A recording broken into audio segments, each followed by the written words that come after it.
Hey folks, Jonathan here. Got my car in my shop, don't have my roof on yet. Wanted to show you a couple things. I've got some beams here. These wasn't towers. These actually went horizontal, and they were out of a substation, a power substation or electric substation. And what I've decided to do, I'm going to take these apart. This has got 3-inch galvanized angle iron, and I'm going to do some welding and put them together and go ahead and make my long pieces to go down this building. And then about midways, I'm going to, which will be about I guess 10 feet, I'm going to build a sort of a fake, or another, not a fake, but a smaller truss, you know, to help support everything in the center. But we're going to get started on that here shortly. As for my car, really all I had to do was just prime it. Prime the up to the fuel filter and get it started, and then the fuel pump took over.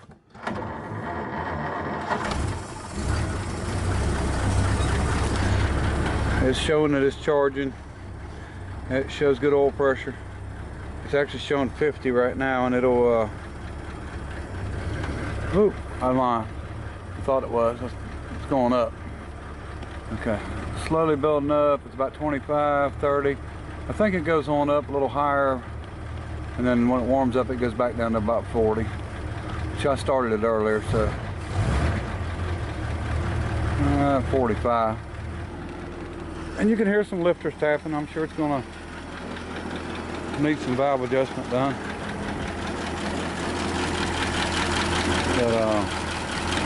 But otherwise, it's running really good. Absolutely no smoke.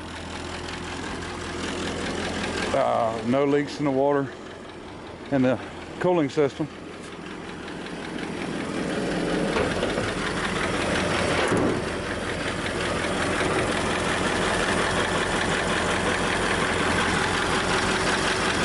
You can see it's building up a little bit of rust in the filter, so I'll probably pull the tank off and clean it. It looks good from looking down in it, but you know, we'll see how it looks, how it works out. And now the lifters, you have to go through these, through the side, the valve cover, and take it off and see what we can do with them.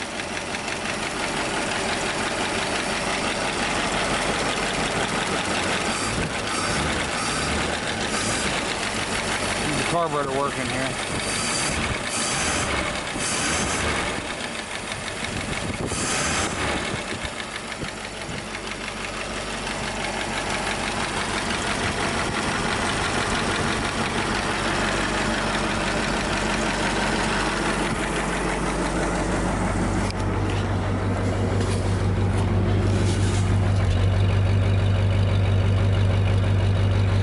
Definitely running good. They said the engine was supposed to be rebuilt in 95, so anyway.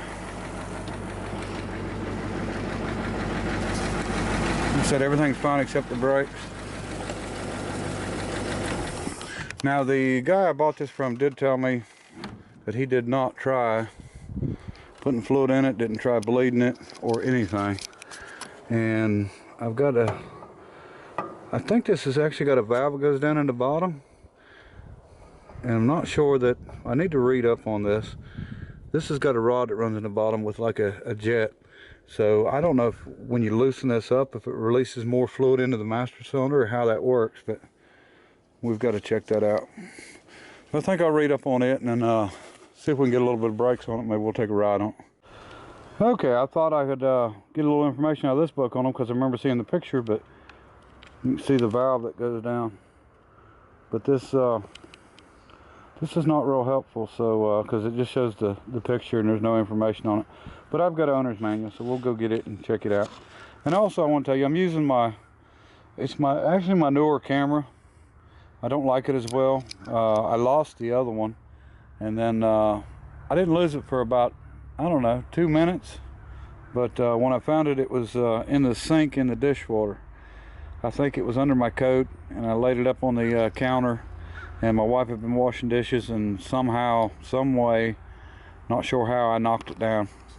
So it was about half floating in there. So it's a goner, and which it was about a goner anyway. I'd already melted it and everything else. So it looks like I'm gonna have to get a new camera. But anyway, let me get the owner's manual here. Okay, I don't have an original manual. I think this is just an old photocopy, but it'll do. But for the 670, the 882, and 890 with shockless chassis. So anyway, I'll find the brakes and start reading. Okay, I've had a lot of people ask about this, so I want to go ahead and show you. If you see, this window is actually, I don't know if you can see it or not, it says laminated safety glass, and all these other windows, as you can see, is laminated. Laminated means there's two pieces of glass with plastic in between. All of these windows have been changed out. There's no single pane plate glass in this car, so you know, no issues there.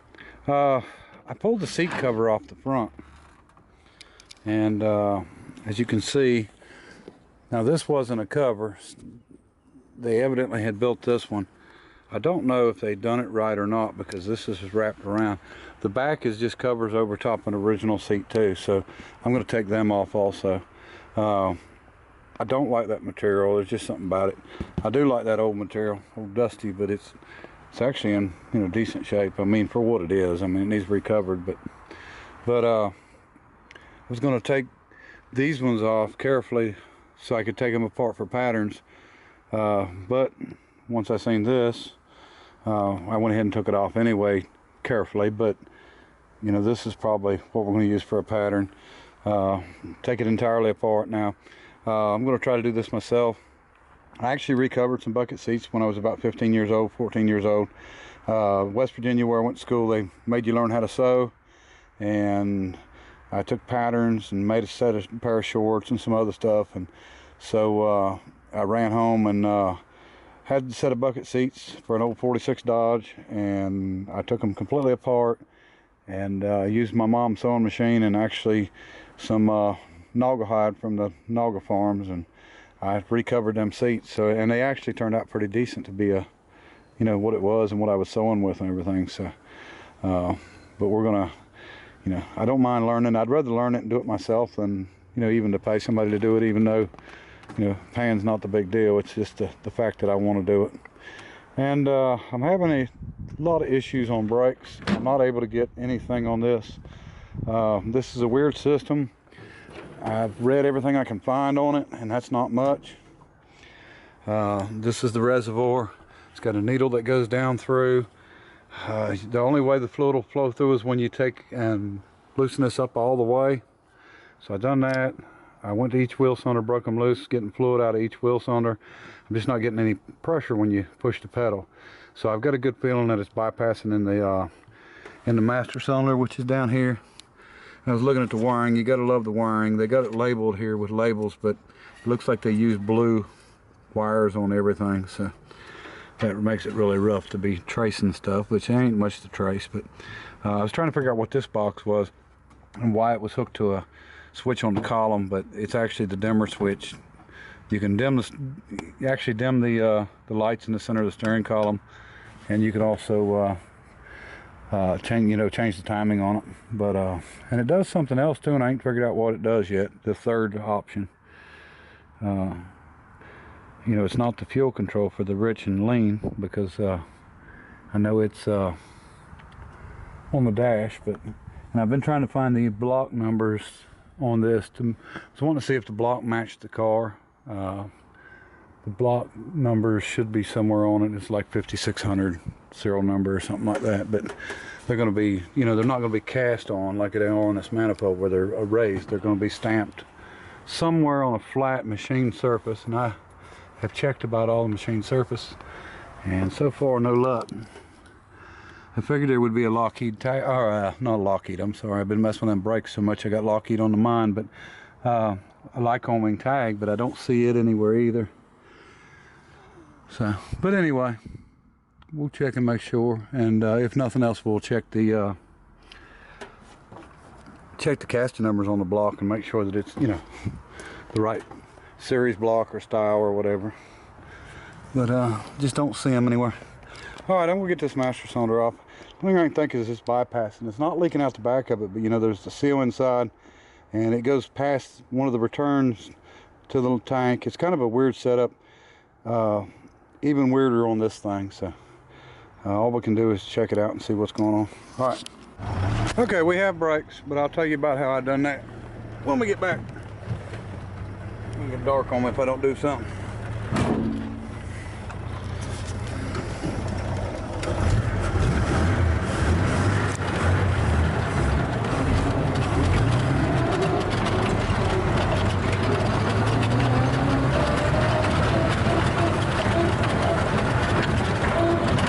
Need a camera mount for this camera. Ain't gonna work too good, but we're gonna try it.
Got to put the camera down. It takes two hands to drive this thing. All right, folks. Took me a good little ride there. No issues, no heating issues, running good. Brakes are good. It is pulling to the left a little, and I haven't even tried to adjust the brakes or anything. I figured we'd do that all, you know, when I do the tires and stuff. But kind of a tough system to figure out. But I did learn that it don't tell you much about the system in the manual that I've got, because it's not actually a service, it's just a operators and care manual. But it did explain how to bleed the brake system, and when I went by the book of how to bleed them, it did just fine. Now I took the master cylinder apart. The master cylinder's got an 1 3/8 cup in it, and which is a good sized cup, but this has no check valve in it. What you do, the fluid is in this reservoir, and when you open up this lever, it actually allows the fluid to go down into the master cylinder. And if you feel your pedal starting to get low at all, you come and open this up, and you can pump it a few times and make sure the fluid gets down in it, and that brings your pedal back. And that's only if you get low on fluid somewhere. Pretty weird setup, and no check valves whatsoever in it. It's just, you know, it just pushes fluid, and then when it comes back off the brake shoes from the spring return to the brake shoe, it just pushes the fluid back into the master cylinder. And unlike any system I've seen, but it's just a primitive, real primitive, simple system. But we do have brakes, and you know, pretty good pedal. I think it's going to stop fine. And once, you know, it breaks in a little bit, and them are new pads, and you know, I was able to go right on down the road. I did realize that you really need to double clutch it about every time, or just a little bit of a double clutch in between, and you don't get any grinding whatsoever. Now the tires are nice tread, but cracked all up on this car. I plan on buying a new set of the Coker Firestone white walls and putting on it. And I think, you know, the main thing is make sure everything's good mechanically and clean it up, and then go ahead and try to get some between a little bit of woodwork that's got to be done, and because we're going to try to repair and not replace everything. But go ahead and try to get the car painted, and I may go burgundy and black top, and maybe part of the, you know, the upper structure black, and then black fenders and running boards. And That's the best I could tell. I seen some red paint on it, but it could have been something that somebody done years ago. I don't know if they done any of them in bright red, but I think we'll go burgundy with it. And let me see. Now, at first the front seal started leaking a little bit, but it you know, that's a rope seal, but it straightened right up and quit. So I don't, it didn't leak bad or anything. It was just a little bit of dripping. So hopefully that's seated in good and work fine. If not, I can repack it. You know, the old tractors, I've done water pumps and packings on crankshafts and everything else. So that's not really an issue, but working out really well. I really like it. I like the way it drives. It drives a lot better with new tires on it, but these are Sears All-State, so you know they're pretty old. And yeah, besides that, I think we're pretty good to go. But anyway, I've got other things going on, so it's going to be a little bit before I'm able to get back on this. I wanted to get the brakes working. And it's supposed to rain this weekend, and I don't think I'm going to have my top up, so I'm going to put this in the carport where my wife's vehicle's at, and then between rain showers, or you know, if we don't get any rain or whatever, I'm going to work on this this shop over the weekend and try to get the roof done on it. So anyway, we got more videos coming, and I do have one on the drag car coming up here shortly too, so just bear with me. Almost forgot, I was going to tell you how the book tells us to bleed these brakes. In the center of the bleeder on these, there's a screw. Take the screw out, put a hose on the bleeder, crack the bleeder open 3/4 of a turn, and basically let out a pint of fluid into a bottle, or you know, can or whatever, and then tighten it back up, pour your fluid back in your reservoir. And now this is with the plunger out, which is, you know, that way the fluid can run in. So basically you just gravity bleed this thing. There's no pumping up, and we tried that earlier, and you know, all else failed, so I read the directions, but definitely a completely different system. And bleeding it, you know, pumping it up and pushing it, and absolutely done no good whatsoever. So like I said, just drained a pint out, and I seen the air. I used a clear hose, so I watched the air bubbles coming through. So once it got cleared up and, you know, a good steady stream, I tightened it up, poured that fluid back in, went to the next wheel. So just done all the wheels, and passenger front seemed to have some trouble. I don't know if there's a restriction or something, and that may be why it's pulling to the left. And so I'm going to check that out good, maybe take the wheel cylinder off and work with it. But I mean, I did learn that I can bleed this system by myself. It's not really that hard once you know how to do it. You know, it's like I said, it's a primitive system. So anyway, all right, appreciate everybody watching, and till next time, bye.